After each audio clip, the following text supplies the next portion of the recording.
Good day, everybody, and welcome to another edition of the Military and Foreign Affairs Network. I am your host, the voice of reason. Today, we're continuing our ongoing coverage of the war between the Russian Federation, the North Atlantic Treaty Organization, and its Ukrainian proxy forces.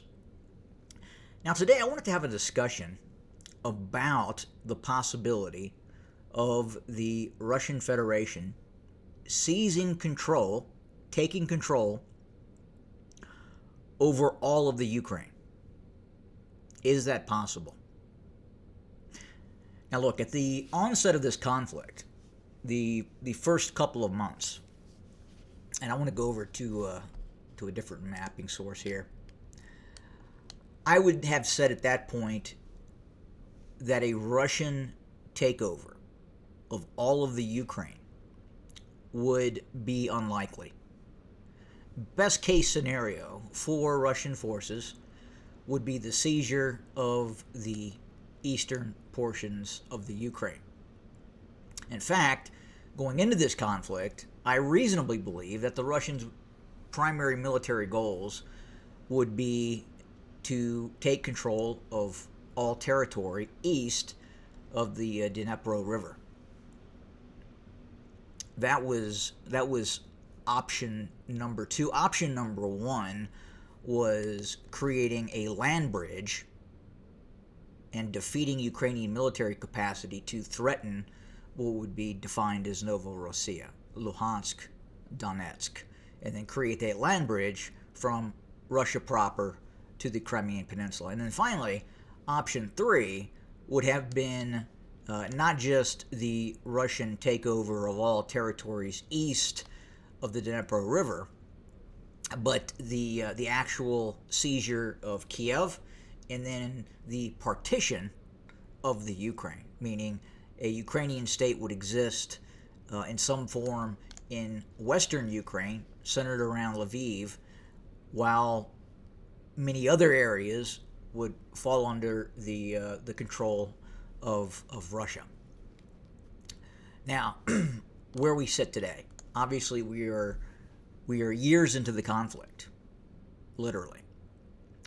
And as the conflict progresses, it is more and more likely that if we were to see a general collapse of the Ukrainian armed forces. Now, you got to understand, in all three of those first scenarios, option one, option two, option three, the Ukrainian military never really collapsed.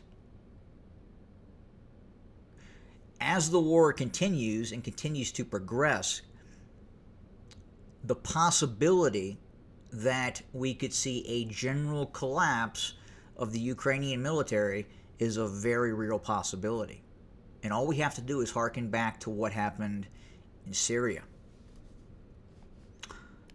Going into the Syrian civil war, the Syrian military was a purpose-driven force designed to do two things: protect the Assad regime, and two, fight the Israelis on the modern battlefield.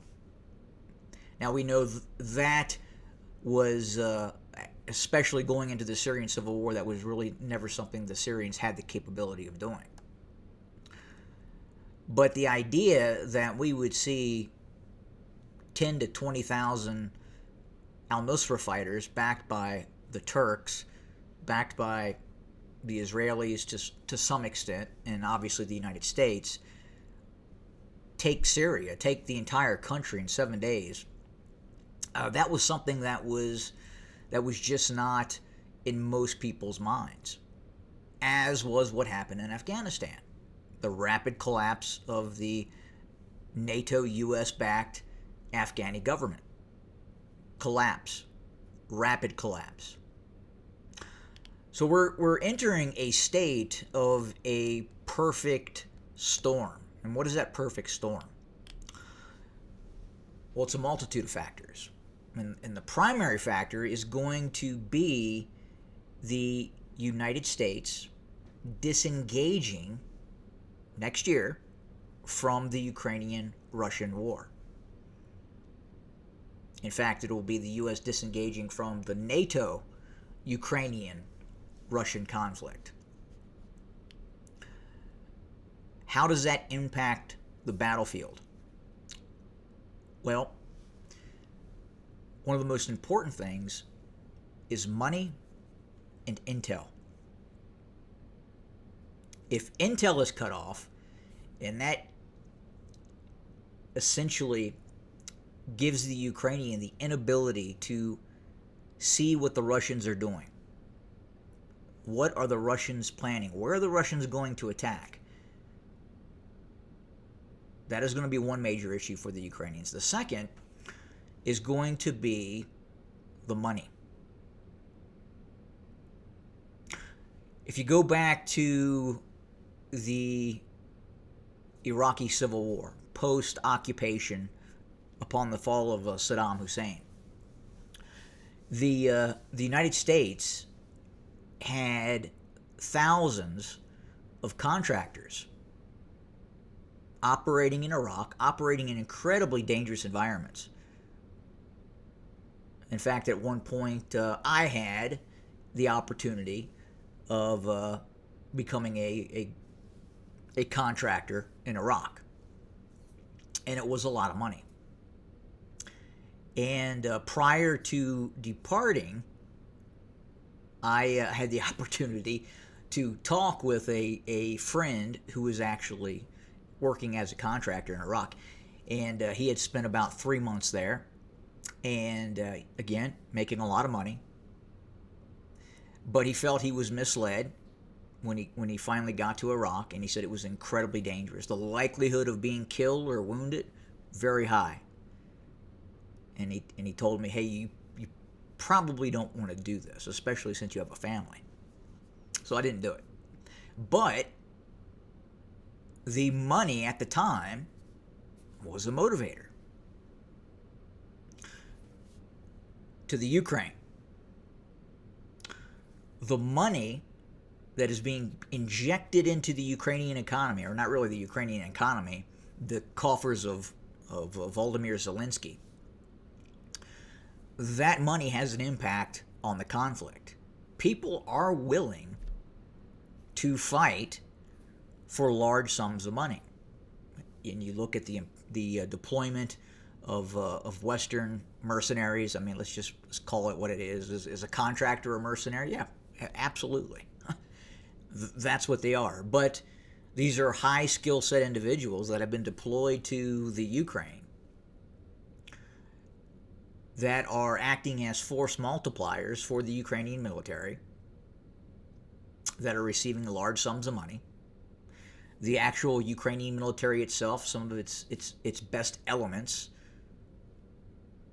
receive higher pay than others in the Ukrainian military. Its military leadership, look, generals, colonels, field grade officers, these individuals will not fight for free.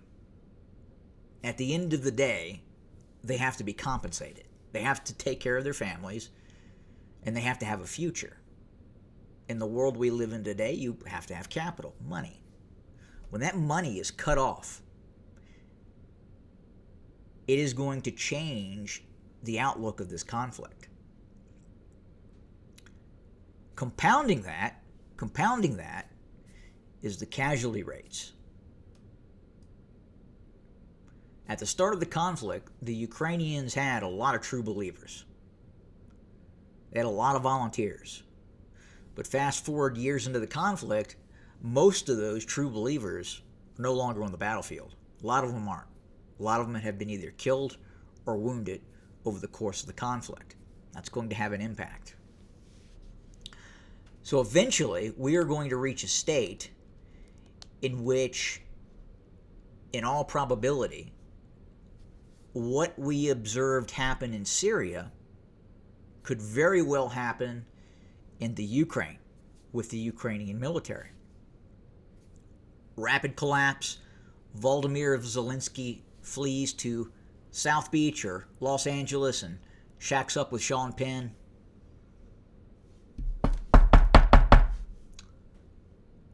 Other generals depart. Probably the most competent general in the Ukrainian military right now was relieved of command and is hanging out in the United Kingdom getting fat or fatter.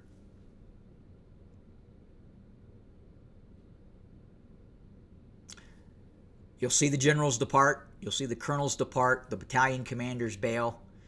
And then you will then see the rapid collapse of the Ukrainian military. Compounding that,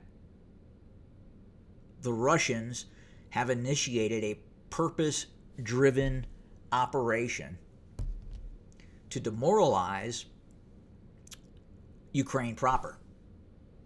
Energy sector attack. Look, this is war.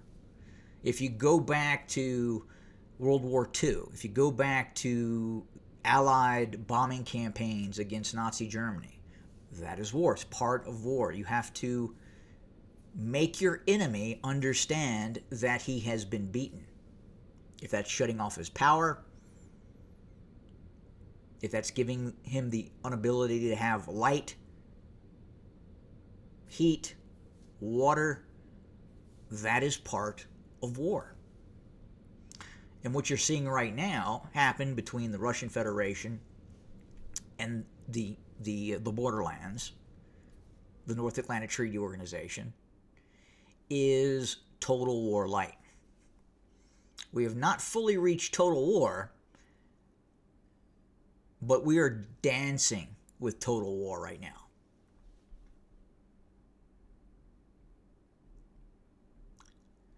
So at a certain point, rapid collapse, political leadership flees, the money is cut off, and then who is fighting the Russians? The same as in Syria. When al-Nusra Front launched its operations, there were very few Syrian soldiers manning the bunkers, manning the defensive positions at the time of this offensive operation. And then you saw individual units flee, and then finally it became a mass flight. Assad and his inner circle leaves, the military collapses, al-Nusra takes over. Same premise, same probability. So in that case, if you see the Ukrainian military completely fall apart, it would be very likely then that the Russian military would rapidly push all the way to the borders of Slovakia, Poland, and Romania, especially if that army evaporates, the Ukrainian army. Again, possibility. Now, we believe that the Russians' primary objective will be the seizure of Odessa, Kiev,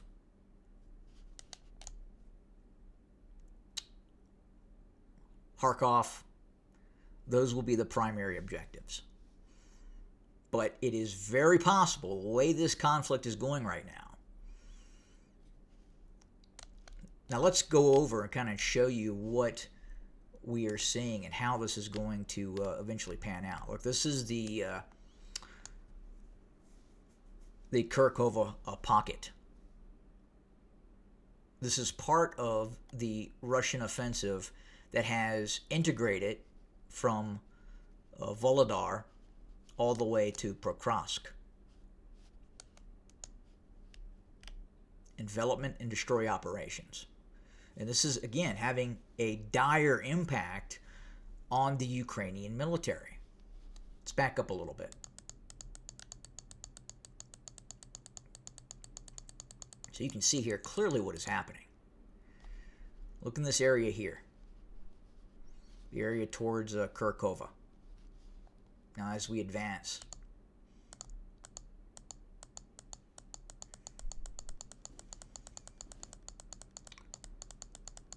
if you see the speed at which the Russians are now enveloping the Ukrainian military, we never saw this in the earlier stages of the conflict, even just 6 months ago, this rapid deterioration did not exist. It was not present. Now it is. Now again, fast forward early next year, when that money is cut off, when that intel is cut off, what is this going to look like? It's going to quicken. It's going to get faster. And then eventually you will see the Ukrainian military,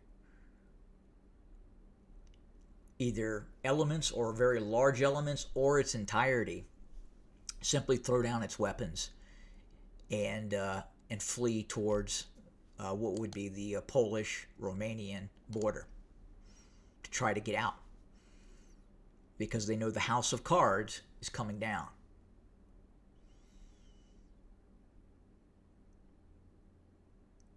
And again, you have to understand, and this is the most important part, the Russian Federation is all in on this.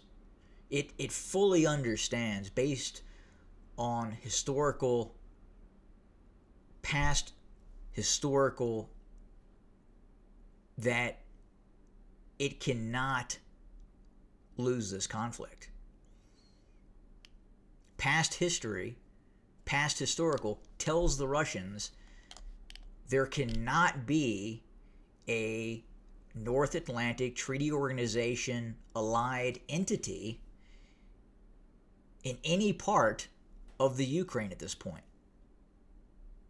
Again, long-term history back to the 1800s,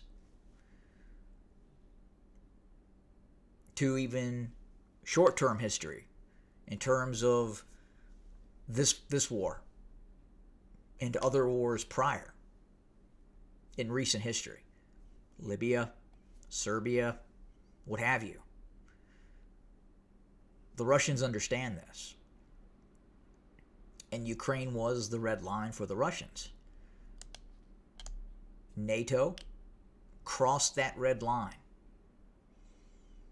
And then furthermore, the red line was even more crossed and destroyed during this conflict with the deployment of NATO and Western weapons to the Ukrainians, and more importantly, intelligence, money, what have you, that gave the Ukrainians this ability to resist over this period of time. But that's coming to an end now.